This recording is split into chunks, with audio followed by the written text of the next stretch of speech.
The Way of the World, Act 1, Scene 1. A chocolate house. You are a fortunate man, Mr. Fainall. Have we done? What you please. I'll play on to entertain you.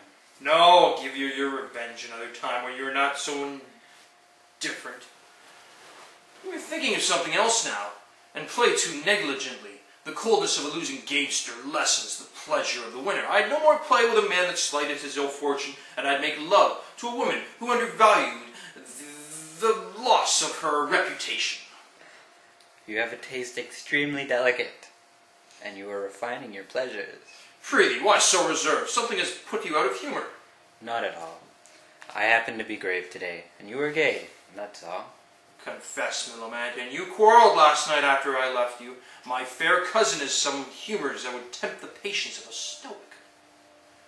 What, some coxcomb came in and was well received by her while you were by?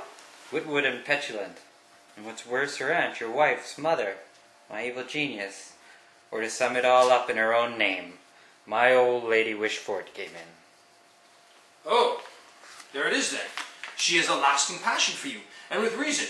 What then, my wife was there? Yes, and Miss Marwood, and 3 or 4 more who I never saw before. Seeing me, they all put on their grave faces, whispered to one another, then complained aloud of the vapors, and after fell into profound silence. They had a mind to be rid of you. For which reason I resolved not to stir. At last the good old lady broke through a painful taciturnity with an invective against long visits.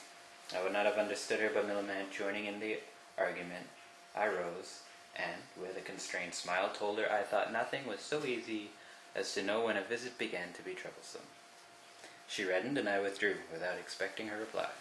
You are to blame to resent what she spoke only in compliance with her aunt. She is more mistress of herself than to be under the necessity of such a resignation. What, though half her fortune depends upon her marrying with my lady's approbation? I was then in such a humour that I should have been better pleased if she had been less discreet. Now I remember. I wonder not they were weary of you. Last night was one of their cabal nights. They have them 3 times a week and meet by turns at one another's apartments, where they come together like a coroner's inquest to sit upon the murdered reputations of the weak. You and I are excluded, and it was once proposed that all the male sex should be accepted. But somebody moved that to avoid scandal. There might be one man of the community upon which motion Witwoud and Petulant were entrolled members. And who would have been the fondress of this sect?